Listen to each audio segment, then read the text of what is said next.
দশম শ্রেণীর ছাত্ররা, আশা করি তোমরা সবাই ভালো আছো।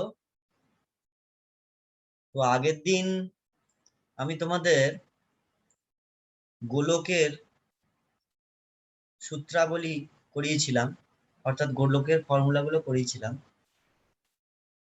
আজকে আমরা গোলকের কিছু অঙ্ক করব। তো আমরা এই কোষে দেখি 12 এই এক্সারসাইজের অঙ্কগুলো আজকে আমরা শুরু করব। সেক্ষেত্রে দেখো, 1 নম্বর অঙ্ক, একটি গোলকের ব্যাসার্ধের দৈর্ঘ্য 10.5 সেন্টিমিটার হলে তার সমগ্রতলের ক্ষেত্রফল হিসাব করে লিখি। এখানে গোলকের ব্যাসার্ধ বলে দেওয়া আছে, সমগ্রতলের ক্ষেত্রফল নির্ণয় করতে হবে।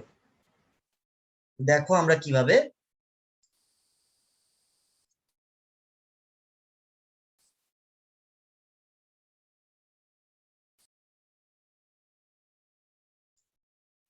দেখো তাহলে উত্তরটা আমরা কিভাবে করছি। এখানে প্রদত্ত আছে গোলকের ব্যাসার্ধ আর সমান 10.5 সেন্টিমিটার। সমগ্রতলের ক্ষেত্রফল আমরা দেখেছি, গোলকের সমগ্রতলের ক্ষেত্রফলের ফর্মুলা হচ্ছে 4πr²। মানে এখানে সমগ্রতল মানে এটা নিরেট গোলকের সমগ্রতল মানে হচ্ছে তার বক্রতলই হচ্ছে, তাহলে 4πr²। তাহলে 4 × 22/7 পায়ের মান বসালাম, আর আর এর মান বসালাম 10.5 সেন্টিমিটার, 10.5 স্কোয়ার, তাহলে তার সেন্টিমিটার স্কোয়ার হলো। তাহলে 4 × 22/7, এখানে 10.5 স্কোয়ারকে দুটো 10.5 করে নিলাম, 7 দিয়ে এটা কেটে আমাদের 1.5 হলো। এবার দেখো ক্যালকুলেশনটাকে কিভাবে আমরা সহজ করছি। সবসময় সহজ করার চেষ্টা করবে ক্যালকুলেশনটাকে। দেখো 1.5 কে যদি আমরা 4 দিয়ে মাল্টিপ্লাই করি তাহলে হবে 6, 22 রইলো, 10.5 রইলো। এবার আমরা কি করছি, এই 22 থেকে একটা 2 নিয়ে নিচ্ছি, ঠিক আছে? তাহলে 2টাকে এর সাথে গুণ করে দিচ্ছি, 10.5 এর সাথে 2 গুণ করে দিলে 21 হয়ে যাবে। আর এখান থেকে 2 যেহেতু নিয়ে নিলাম, তাহলে এখানে এটা হয়ে যাবে 11। 2 ভাগ করে দেবো, তাহলে এটা হয়ে যাবে 11। 6 × 11 × 21। এবার লক্ষ্য করে দেখো, 21কে 6 দিয়ে গুণ করলে পাচ্ছি আমরা 126। এবার 126কে 11 দিয়ে গুণ করতে হবে। কোন একটা সংখ্যাকে 11 দিয়ে গুণ করার খুব সহজ একটা নিয়ম আছে। কারণ প্রথমে 1 বসে, লাস্টে 6 বসে, মাঝে যোগ হয়ে যায়, 2 এর সঙ্গে 1 যোগ হয়ে 3, 6 এর সঙ্গে 2 যোগ হয়ে 8, তাহলে 1386 হয়ে যায়। তাহলে 1386 বর্গ সেন্টিমিটার। তাহলে দেখো আমাদের গুণ খুব বড় করে করতে হলো না, শর্টকাট প্রক্রিয়ার সাহায্যে আমরা গুণ করে এই সমগ্রতলের ক্ষেত্রফল আমরা নির্ণয় করলাম।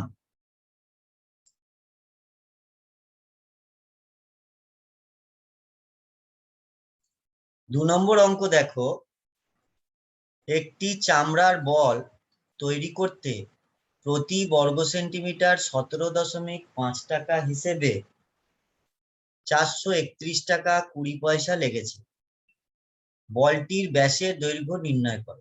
এখানে বলা আছে যে প্রতি বর্গ সেমি 17 টাকা 50 করে খরচা হচ্ছে, মোট খরচ হচ্ছে 431 টাকা 20 পয়সা। তাহলে মোট খরচ ডিভাইডেড বাই প্রতি বর্গ সেমিতে কত খরচ, এটা আগে প্রথম করে নেবো। অর্থাৎ মোট খরচকে ভাগ করে নেবো প্রতি বর্গ সেমিতে কত খরচ হচ্ছে। তাহলে আমরা কি পেয়ে যাব, ওই চামড়ার বলটির সমগ্রতলের বা বক্রতলের ক্ষেত্রফল। ঠিক আছে? কারণ চামড়ার যেহেতু বল, শুধু চামড়ার যে যতটা ক্ষেত্রফল হবে সেটাই হয়ে যাবে চামড়ার বলের বক্রতলের ক্ষেত্রফল, এবং সেটা আমরা পেয়ে যাচ্ছি ওই ভাগটা করবে। তাহলে দেখো আমরা কিভাবে করছি।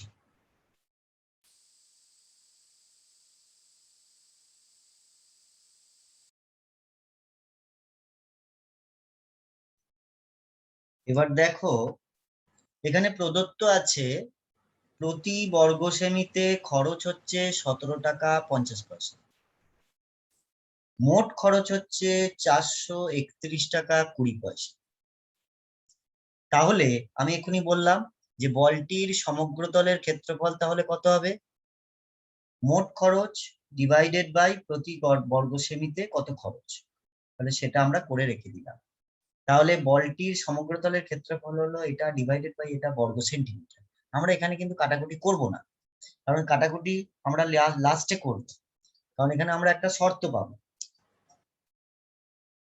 প্রথমে ধরে নিচ্ছি বলটির ব্যাসার্ধ 8 সেন্টিমিটার।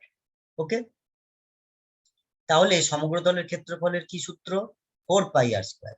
তাহলে 4 পাই আর স্কয়ার সমান আমরা পেয়ে গেলাম এইটা, অর্থাৎ সমগ্রতলের ক্ষেত্রফলের সঙ্গে সমান হলো। তাহলে শর্তানুসারে এই দুটো সমান লিখতে পারবো।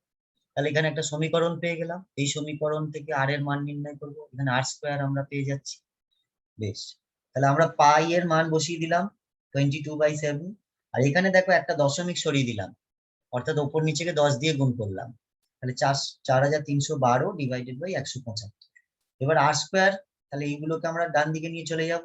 7টা তাহলে এদিকে উপরে গিয়ে গুণ হয়ে যাবে, 22টা নিচে এসে গুণ হবে, 4টাও নিচে এসে গুণ হবে, নিচে থাকবে 175। আমরা 7কে 175 দিয়ে কাটছি প্রথমে। তাহলে 7কে যদি 175 দিয়ে কাটি তাহলে হবে 25, 25 রেখে দিলাম। 22কে আমরা আর 4312কে আমরা 11 দিয়ে কাটছি, তাহলে 11 দুগুণে 22, আর 11 দিয়ে যদি আমরা কাটি তাহলে 392 হচ্ছে। দেখো 3 11 33, 11 9 99, আর 11 দুগুণে 22 হয়ে যাচ্ছে। এবার 2 দিয়ে আবার কাটছি 392কে, পাচ্ছি আমরা কত? 196। তাহলে 196 ওপরে পেলাম, নিচে পেলাম 4কে 25 দিয়ে গুণ 100, 196/100 সেটা কত না আর স্কয়ার সমান। তাহলে আর সমান কত হবে এখানে? √196/100, কিন্তু প্লাস মাইনাস দুটোই হবে, কিন্তু এখানে আমরা প্লাস ভ্যালুটা নেবো, কারণ যেহেতু আর একটি ব্যাসার্ধ। তাহলে এখানে লিখে দেবো ব্র্যাকেটে যে আর আর ঋণাত্মক হতে পারে না, আর ঋণাত্মক হতে পারে না, তাই আমরা ধনাত্মক মান নিলাম, তাই শুধুমাত্র আমরা ধনাত্মক মান নিলাম। তাহলে 196/100 বর্গমূল করতে হবে। 196 এর বর্গমূল 14, 100 এর বর্গমূল 10, তাহলে হয়ে গেল 1.4 সেন্টিমিটার। তাহলে ব্যাসার্ধ পেয়ে গেলাম 1.4 সেন্টিমিটার। তাহলে ব্যাস কত? ব্যাসার্ধের দ্বিগুণ, তাহলে 2 দিয়ে গুণ করে দেবো 2r, তাহলে 2 × 1.4, তাহলে 2.8 সেন্টিমিটার।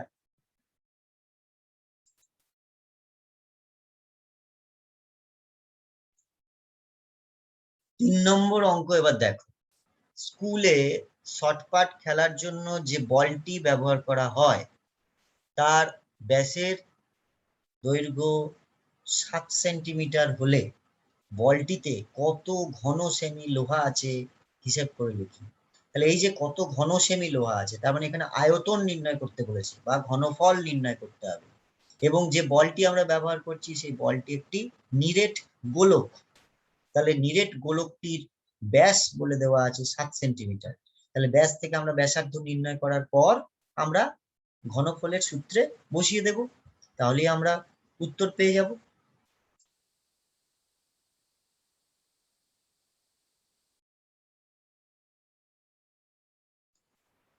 দেখো অঙ্কটিতে প্রদত্ত আছে বলটির ব্যাস, সেটা কত? 2r, 2r সমান হচ্ছে 7 সেন্টিমিটার। ব্যাসার্ধ তাহলে হয়ে যাবে 7কে 2 দিয়ে ভাগ, অর্থাৎ 7/2 সেন্টিমিটার। তাহলে বলটির ঘনফল বা আয়তন আমাকে নির্ণয় করতে হবে, কারণ বলেছে বলটিতে কতটা লোহা আছে, কতটা পরিমাণ লোহা আছে। তাহলে কি হলো? 4/3 পাই আর কিউব ঘন সেমি। এখানে পায়ের মান 22/7 বসিয়ে দিলাম, আর এর মান 7/2 বসিয়ে দিলাম, তাহলে 7/2 এর হোল কিউব এলো এত ঘন সেন্টিমিটার। এবার আমরা কাটাকুটি করছি, তার জন্য 7/2 কে 3 বার ভেঙে নিলাম, অর্থাৎ 7/2 এর কিউব আছে 7/2, 7/2, 7/2 করে নিলাম। বেশ, এবার দুটো 2 কেটে গেল 4-এর সাথে, এখানে একটা 2 দিয়ে কাটলো 11, এখানে 2টা কেটে গেল, 7 একটা কেটে গেল, তাহলে আমরা পেলাম 49, উপরে 7 7 49 ইন্টু 11, মানে 49 ইন্টু 11 ডিভাইডেড বাই 3। তাহলে এত ঘন সেন্টিমিটার পেলাম। এটা যদি আমরা গুণ করি, দেখো 49 কে 11 দিয়ে গুণ করি, 11 দিয়ে গুণ করার পদ্ধতি আমরা দেখালাম এখনই। প্রথমে হচ্ছে 9 বসে যাবে লাস্টেরটা, তারপর 9 এর সঙ্গে 4 আমরা অ্যাড করবো, তাহলে হলো 13, 13 এর 1টা উপরে বসলো, মানে ওটা হাতে রইলো, আমরা ধরে রাখলাম, তার আছে 4। তাহলে এবার যোগ করে নেবো, এটা তাহলে হয়ে গেল 539। তাহলে এটাই শর্টকাট। তাহলে 539 হয়ে গেল, 539কে 3 দিয়ে ভাগ করবো। তাহলে বুঝতে পেরেছো নিশ্চয়ই শর্টকাটটা। প্রথমে 9টা বসে যাবে, তারপর 9 এর সঙ্গে 4 যোগ করে 13, হাতে রইলো 1টা উপরে লিখবো, তারপর 4 1 4, এরকম আর কি ব্যাপারটা। ঠিক আছে, তাহলে 539। তাহলে এটা 539/3, সেটা আমরা পেলাম 179/2 তাহলে আমরা বলটিতে পেলাম 179/2 ঘন সেন্টিমিটার লোহা আছে।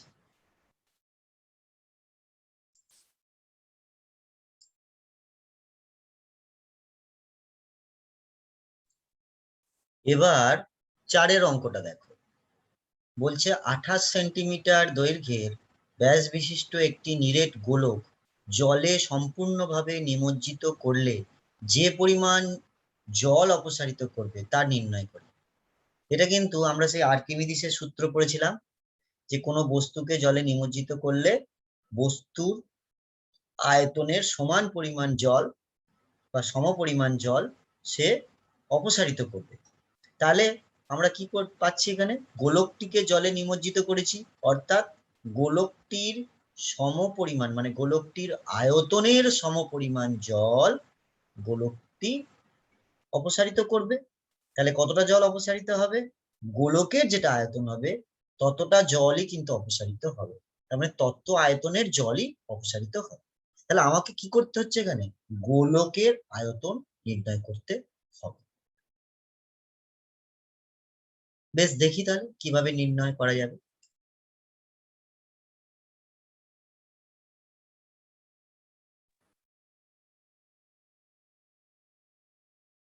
দেখো, এখানে প্রদত্ত হচ্ছে গোলকটির ব্যাস 28 সেন্টিমিটার, তাহলে ব্যাসার্ধ হবে 28/2, তার মানে 14 সেন্টিমিটার। তাহলে আমরা এখনই বললাম যে অপসারিত জলের যে পরিমাণ বা অপসারিত জলের আয়তন নিমজ্জিত গোলকের আয়তনের সঙ্গে সমান হবে। যেমন যে গোলকটা ডোবানো হচ্ছে বা নিমজ্জিত করা হচ্ছে তার আয়তনের সঙ্গে সমান হবে। তাহলে গোলকের আয়তনের ফর্মুলা কি? 4/3 পাই r³ ঘন সেন্টিমিটার। যেহেতু সেন্টিমিটার আছে আমরা ঘন সেন্টিমিটার ধরছি, তাহলে হবে 4/3 ইন্টু 22/7 ইন্টু আর এর মান হচ্ছে এখানে 14, তাহলে 14³ তাহলে 3 বার 14কে আমরা মাল্টিপ্লাই করব, 7 দিয়ে একটা কেটে গেল, কাটাকুটির পর আমরা এখানে পেলাম 4 দুগুণে 8, 14 ইন্টু 14 ইন্টু 22, আমরা 14কে 14 দিয়ে গুণ করলে 196। এবার আমরা যদি এই তিনটেকে একসাথে গুণ করি তাহলে পাচ্ছি 34496 ডিভাইডেড বাই 3, এত ঘন সেন্টিমিটার। এটা ভাগ করলে পাচ্ছি 11,498 পূর্ণ 2/3 ঘন সেন্টিমিটার। তাহলে অপসারিত জলের পরিমাণ কত হয়ে গেল? 11,498 পূর্ণ 2/3 ঘন সেন্টিমিটার।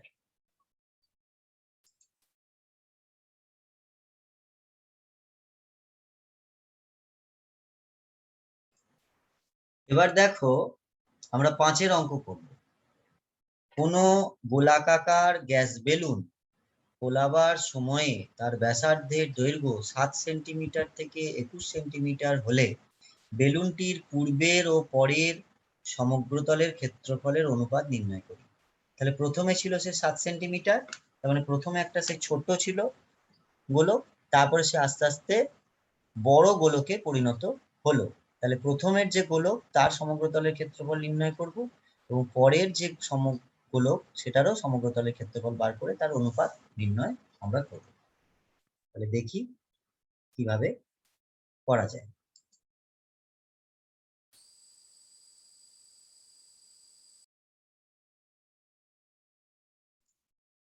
দেখো, তাহলে এখানে প্রদত্ত আছে পূর্বের বেলুনটির ব্যাসার্ধ লিখে নিলাম 7 সেন্টিমিটার, আর পরের বেলুনটির ব্যাসার্ধ 21 সেন্টিমিটার।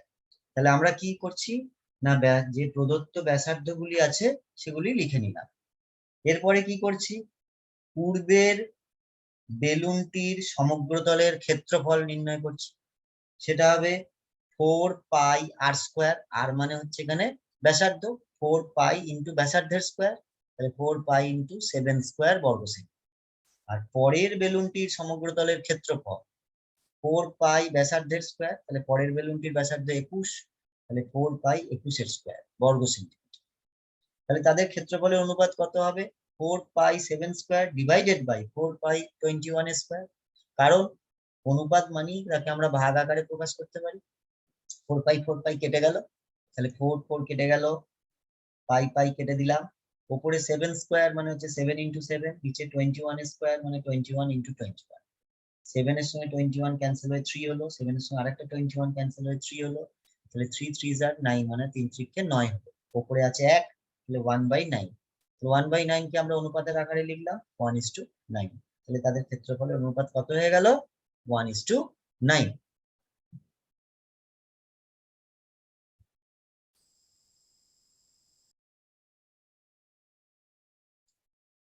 এবার আমরা 6 এর অঙ্কটা করব।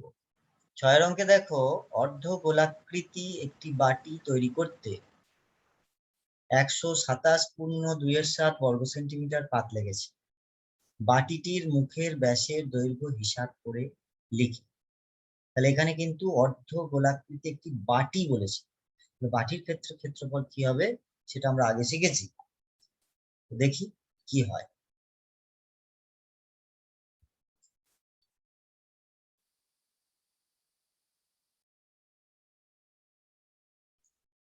দেখো এখানে প্রদত্ত আছে কি না, বাটি তৈরি করতে পাত লেগেছে 127.27 বর্গ সেন্টিমিটার।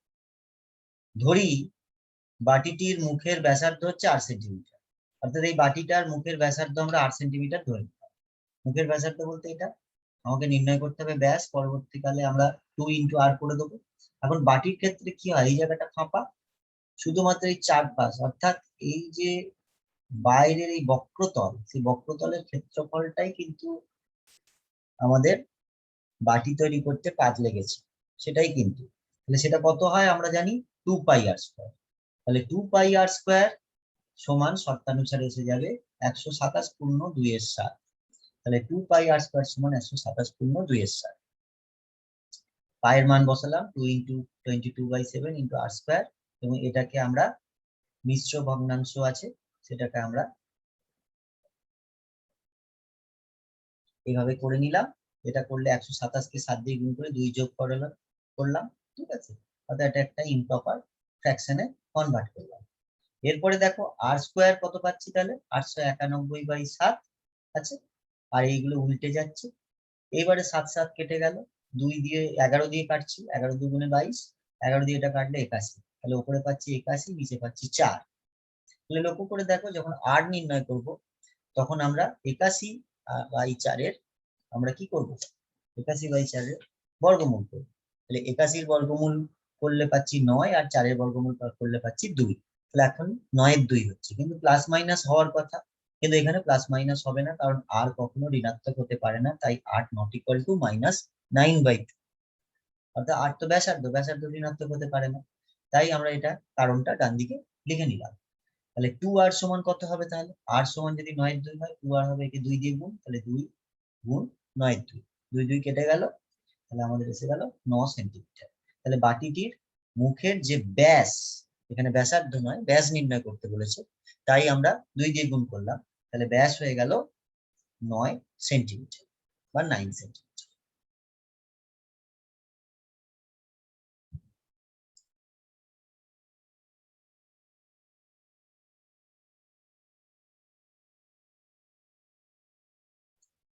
এবার আমরা 7 অঙ্ক করব।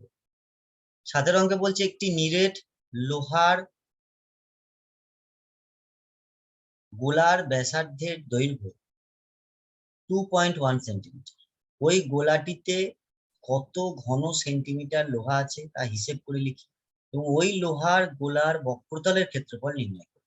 তাহলে এখানে গোলার ব্যাসার্ধ বলে দেওয়া আছে, ব্যাসার্ধ থেকে আমাকে কত ঘন সেমি লোহা আছে বার করতে হবে, অর্থাৎ কতটা আয়তনের লোহা আছে ওই গোলাটিতে, তাহলে আয়তন নির্ণয় করতে হচ্ছে। আর কি নির্ণয় করতে হবে না, গোলার বক্রতলের ক্ষেত্রফল। এখানে গোলার বক্রতল বলতে নিরেট লোহা, তার মানে বক্রতল বলতে এখানে সমগ্রতলই বোঝাচ্ছে, তাহলে সমগ্রতলের ক্ষেত্রফল নির্ণয় করতে হবে।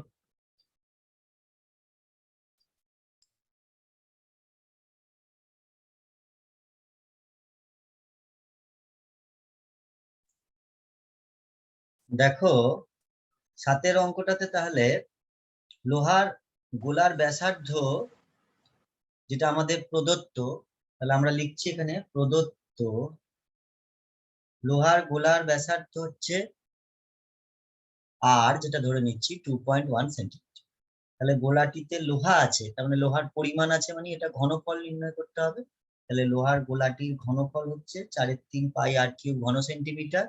পায়ের মান বসালাম 22/7, আর এর মান বসালাম 2.1 এর হোল কিউব। তাহলে আমাদের দেখা গেল 7-এর সঙ্গে কাটাকাটি হলো, 7×3 = 21, 21 আর 2.1 এ কাটাকাটি হয়, নিচে এলো 10। ঠিক আছে, এবার ওপরটা গুণ করে নিলাম, নিচে আছে 10, তাহলে হলো 38.808। কখনো কখনো এটাকে 38.808 অথবা এটাকে 38.81 ঘন সেন্টিমিটার প্রায় বলতে পারি। ঠিক আছে, 38.81 ঘন সেন্টিমিটার প্রায়, অর্থাৎ দশমিকের পর যদি 2 ঘর নেওয়া হয় তাহলে 38.81 ঘন সেন্টিমিটার হবে। এখন গোলাটির বক্রতলের ক্ষেত্রফল কত সেটা আমরা জানি 4πr², তাহলে 4 × 22/7 × r² মানে 2.1 × 2.1। সেখান থেকে আমরা কাটাকুটি করে এখানে 7-এর সঙ্গে 2.1 কাটলে 0.3 পাবো। এবার আমরা এগুলো গুণ করে নিচ্ছি, গুণ করে নিলে আমরা পাচ্ছি 55.44, অর্থাৎ 55.44 বর্গ সেন্টিমিটার। তাহলে গোলাটির বক্রতলের ক্ষেত্রফল হয়ে গেল 55.44 সেন্টিমিটার।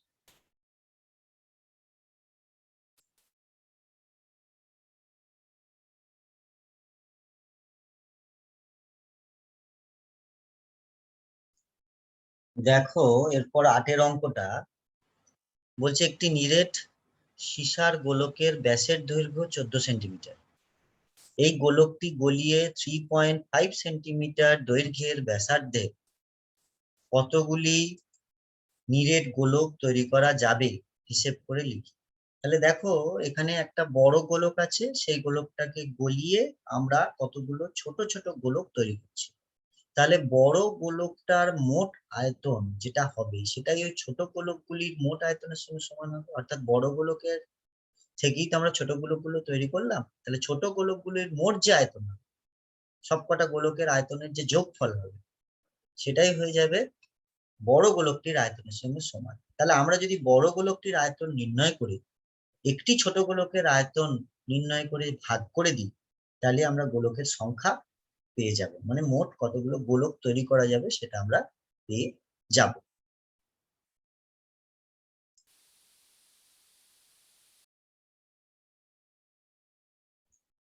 দেখো তাহলে এখানে আমরা দেখছি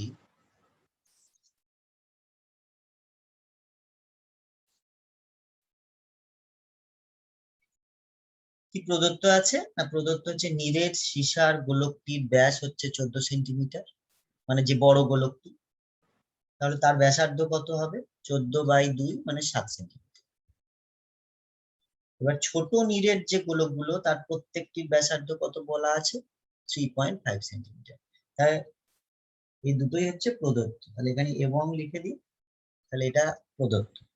এখন আমায় কি করতে হবে, যে নিরেট বড় গোলকটির আয়তন নির্ণয় করি প্রথমে। তাহলে বড় গোলকটির আয়তন কত হবে 4/3 পাই আর কিউব, আর হচ্ছে এখানে 7 সেন্টিমিটার, কারণ ব্যাসার্ধ এখানে 7, তাহলে 7-এর কিউব ঘন সেন্টিমিটার। আর প্রতিটি ছোট গোলকের আয়তন তাহলে কত হবে, তাহলে অতএব প্রতিটি ছোট গোলকের আয়তন কত 4/3 পাই 3.5 এর হোল কিউব, কারণ ছোট গোলকের প্রত্যেকটার ব্যাসার্ধ হচ্ছে 3.5 সেন্টিমিটার, তাহলে 3.5 এর হোল কিউব ঘন সেন্টিমিটার। তাহলে এটা বড় গোলকের আয়তন, এটা প্রতিটি ছোট গোলকের আয়তন। তাহলে এখন বড় গোলকের আয়তন ডিভাইডেড বাই ছোট গোলকের আয়তন করে দিই। তাহলে বড় গোলকের আয়তন আর ছোট গোলকের আয়তন ভাগ করে দিলাম, 4/3 কেটে গেল, পাই পাই কেটে গেল। এই হিসাবগুলো একদম করবে না, এই হিসাবগুলো করলে কিন্তু বড় হবে অঙ্কগুলো। আমরা যখন কোনো শর্ত পাবো শেষে, তাহলে একদম শেষে আমরা ক্যালকুলেশন করে করার সময় আমরা ক্যান্সেলিং করব, কাটাকুটি করব, যা করার করব। যদি তখন কাটাকুটি না যায় তখন আমরা গুণ করব, ভাগ করব, যা এটা করার। প্রথমেই তোমরা গুণ ভাগ করবে না। তাহলে 4/3 কেটে গেল, পাই পাই কেটে গেল, দেখো কত সহজ হয়ে গেল।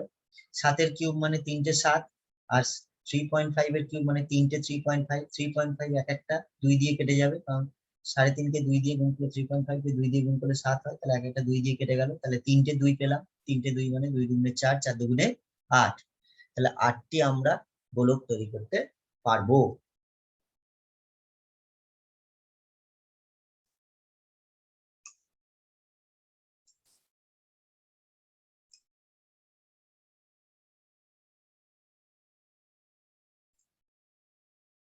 দেখো এরপরে 9 অঙ্কটা। 9 অঙ্কটা বলছে 3 সেন্টিমিটার, 4 সেন্টিমিটার ও 5 সেন্টিমিটার দৈর্ঘ্যের ব্যাসার্ধে 3টি নিরেট তামার গোলক গলিয়ে একটি নিরেট বড় গোলক তৈরি করা হলো। তাহলে 3টে নিরেট তামার গোলক গলিয়েছি, সেখান থেকে আরেকটা বড় নিরেট বড় গোলক তৈরি করছি, মানে একটা বড় নিরেট গোলক তৈরি করছি। তাহলে বড় নিরেট গোলক যেটা পেলাম তার ব্যাসার্ধ কত সেটাই আমাকে নির্ণয় করতে হবে।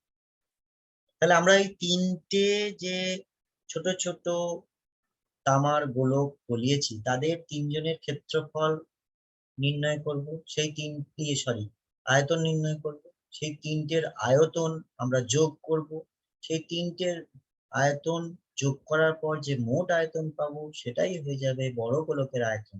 তাহলে বড় গোলকের আয়তন থেকে আমরা আবার বড় গোলকের ব্যাসার্ধ নির্ণয় করব।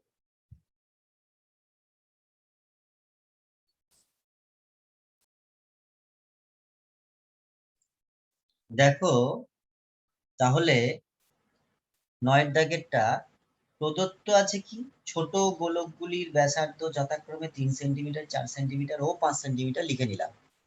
ঠিক আছে, 3 সেন্টিমিটার, 4 সেন্টিমিটার ও 5 সেন্টিমিটার। ওকে, তাহলে প্রথম গোলকটির আয়তন কত হবে? 4/3 ইন্টু পাই ইন্টু আর কিউব। আর মানে এখানে 3 সেন্টিমিটার প্রথম গোলকটার ব্যাসার্ধ, তাহলে 4/3 পাই 3 কিউব। দ্বিতীয় গোলকটির তাহলে আয়তন কত হবে? দ্বিতীয় গোলকটির ব্যাসার্ধ হচ্ছে 4 সেন্টিমিটার, তাহলে 4/3 ইন্টু পাই ইন্টু 4 কিউব হলো। তৃতীয় গোলকটি একই রকম ভাবে 4/3 ইন্টু পাই ইন্টু 5 কিউব, তাহলে এগুলো সবই ঘন সেন্টিমিটার। তাহলে প্রথম গোলক, দ্বিতীয় গোলক, তৃতীয় গোলকের আয়তনগুলি পেয়ে গেলাম। এরপর যে বড় গোলকটা তৈরি করছি সেটাকে আমরা নতুন গোলক ধরছি, তাহলে ধরি নতুন গোলকটির ব্যাসার্ধ হচ্ছে 8 সেন্টিমিটার। তাহলে নতুন গোলকটির আয়তন কত হবে? একই রকম ভাবে 4/3 পাই আর কিউব ঘন সেন্টিমিটার, কারণ এটাই আমাদের ফর্মুলা আয়তনের। এখন কি হবে? এই 3টের যোগফল এটার সাথে সমান হবে, অর্থাৎ বড় যে গোলকটি পেলাম সেটাই ছোট গোলকগুলোকে গলিয়ে বড় গোলকটি তৈরি করেছি, তাহলে ছোট গোলকের যোগফলটাই এটার সঙ্গে সমান হবে। তাহলে প্রশ্নানুসারে বড় গোলকের আয়তন সমান 3টি ছোট গোলকের আয়তনের যোগফল। তাহলে সেখান থেকে আমরা 4/3 পাই কমন নিয়ে নিলাম এই 3টে থেকে, ভেতরের 3 কিউব, 4 কিউব, 5 কিউব পড়ে রইল, 4/3 4/3 কেটে গেল, পাই পাই কেটে গেল উভয় পক্ষ থেকে। তাহলে আমরা পেলাম আর কিউব সমান 27, 4 কিউব 64, 5 কিউব 125, 3টে যোগ করলে 216। এবার দেখি 216 কোন সংখ্যার ঘন? 6 ঘন, অর্থাৎ 6 কিউব হলে সেটা 216 হচ্ছে। তাহলে আমরা বলতে পারছি আর কিউব সমান 6 কিউব, তাহলে আর কিউব সমান 6 কিউব, মানে আর সমান 6। তাহলে আর সমান 6 মানে বড় গোলকটির ব্যাসার্ধ আমরা আর ধরে নিয়েছিলাম, তাহলে বড় গোলকটির ব্যাসার্ধ হয়ে গেল 6 সেন্টিমিটার। তাহলে আমাদের বুঝতে পারলাম অবশ্যই কিভাবে করছি। সবসময় ক্যালকুলেশনটা প্রথমেই করবে না, আমি বারবার বলছি, কারণ এই যে গুণগুলো নির্ণয় করবে না, কারণ তাহলেই কিন্তু অঙ্কটি বড় হবে। লাস্টে গিয়ে দেখো এখানে আমাদের 4/3 পাই 4/3 পাই ক্যান্সেল হয়ে গেল। অবশ্যই এইভাবে করবে, সুবিধা হবে।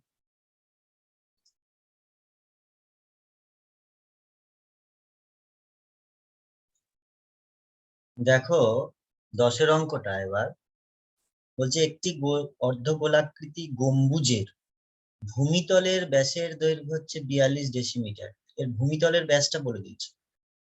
তাহলে গম্বুজটির উপরিতল রং করতে প্রতি বর্গমিটার 35 টাকা হিসেবে কত খরচ পড়বে তা হিসেব করে লিখি।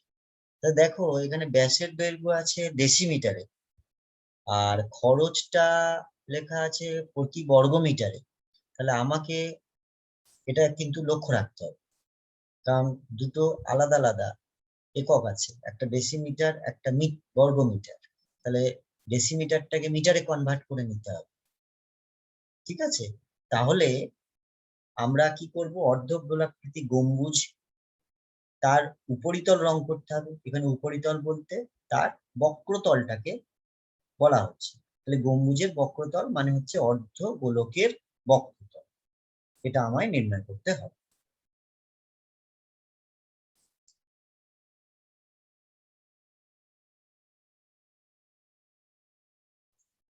তাহলে দেখো কিভাবে করছি। প্রথমে এখানে দেখো প্রদত্ত আছে গম্বুজটির ভূমিতলের ব্যাস। তাহলে এটা একটা গম্বুজ, গম্বুজটা তার ভূমিতল হচ্ছে এটা, তার ভূমিতল একটা বৃত্তাকার তল, তার ব্যাস বলা আছে 42 ডেসিমিটার। তাহলে ব্যাসার্ধ কত হবে, 42/2 মানে 21 ডেসিমিটার। তাহলে ব্যাসার্ধ মানে অর্থাৎ আরটাই তাহলে 42/2 ডেসিমিটার, তার মানে 21 ডেসিমিটার। তাহলে আর হয়ে গেল 21 ডেসিমিটার। বেশ, তাহলে আর আমরা পেয়ে গেলাম। তাহলে আমরা এই বক্রতলটার ক্ষেত্রফল নির্ণয় করব, অর্থাৎ এই চারপাশটা, অর্থাৎ ভূমির ক্ষেত্রফল। ভূমিটা তো আর রং করা যাবে না, ভূমিটা তো মাটির সঙ্গে যুক্ত। তাহলে বক্রতলটাকেই রং করব। তাহলে গম্বুজটির যে উপরিতল, উপরিতল বলতে এখানে বক্রতল বোঝাচ্ছে, তাই লিখলাম গম্বুজটির উপরিতলের ক্ষেত্রফল সমান হচ্ছে গম্বুজটির বক্রতলের ক্ষেত্রফল, সমান কত, তাহলে 2πr²। কারণ এই বক্রতলটা 2πr², যদি বক্রতলের সঙ্গে ভূমিটা থাকতো তাহলে হতো 3πr², আমরা শিখেছিলাম। কিন্তু এখানে শুধুমাত্র বক্রতল, তাই 2πr²। তাহলে 2πr², তাহলে 2 × 22/7 × 21 মানে 21 আমরা আর এর মান পেয়েছি। কিন্তু এটা কি হচ্ছে, বর্গ ডেসিমিটারে নির্ণয় হচ্ছে। তাহলে 2 × 22/7 × 21 × 21, তাহলে 7 কে আমরা 21 দিয়ে, 7 কে আমরা 21 দিয়ে কাটাকুটি করে 3 পেলাম। তাহলে আমরা এটা পেলাম। এটাকে আমরা 100 দিয়ে ভাগ করে নিলাম, দিয়ে বর্গমিটারে পরিণত করলাম। কারণ আমরা জানি বর্গমিটারকে বর্গমিটারে পরিণত করতে গেলে 100 দিয়ে ভাগ করতে হবে। ডেসিমিটারকে যখন মিটারে করব 10 দিয়ে ভাগ, বর্গ ডেসিমিটারকে যখন বর্গমিটার করব তখন 100 দিয়ে ভাগ, ঘন ডেসিমিটারকে যখন ঘনমিটার করব তখন 1000 দিয়ে ভাগ। তারপরে 10-এর পাওয়ার বাড়তে থাকবে, 10, 10⁻², 10⁻³ এইভাবে। তাহলে এখানে আমরা এত বর্গমিটার পেলাম। তাহলে একে এবার আমরা কি 35 টাকা দিয়ে গুণ করব, কারণ প্রতি বর্গমিটারে বলা হয়েছে 35 টাকা খরচ। তাহলে এত বর্গমিটারে মোট কত খরচ হবে, 35 দিয়ে গুণ হবে। তাহলে এটাকে আমরা 35 দিয়ে গুণ করব। গুণ করার পর আমরা দেখতে পাচ্ছি উপরের অংশটায় পাচ্ছি 97020, অর্থাৎ 97,020। তাকে আমরা 100 দিয়ে ভাগ করছি, তাহলে দশমিকটা 2 ঘর বাঁ দিকে চলে গেল। তাহলে 970 টাকা 20 পয়সা। তাহলে 970 টাকা 20 পয়সাই হয়ে গেল আমার খরচ, অর্থাৎ ওই গম্বুজটি রং করতে আমার 35 টাকা হিসেবে খরচ পড়বে। এটা এখানে লিখে রাখতে পারো, প্রতি বর্গমিটার 35 টাকা হিসেবে রং করতে খরচ পড়বে 970 টাকা 20 পয়সা। বেশ, আজকে আমরা এই 10টা অঙ্ক শিখলাম। পরের দিন আমরা পরের ভিডিওতে বা পরের ক্লাসে আমরা বাকি অঙ্কগুলো করব। তোমরা বাড়িতে অবশ্যই 11 থেকে বাকি অঙ্কগুলো করে রাখবে। সমস্যা হলে তোমাদেরকে বলেছি আমি, হোয়াটসঅ্যাপে তোমরা পাঠাতে পারো। হোয়াটসঅ্যাপ নাম্বারটাও তোমাদের আমি আগে দিয়েছিলাম, আমি আরেকবার বলে দিচ্ছি, 9563565426। এই নাম্বারে তোমাদের কোনো প্রবলেম হলে তোমরা এই নাম্বারে যোগাযোগ করতে পারো। ঠিক আছে, বেশ, আজকে তাহলে এই পর্যন্তই রইল।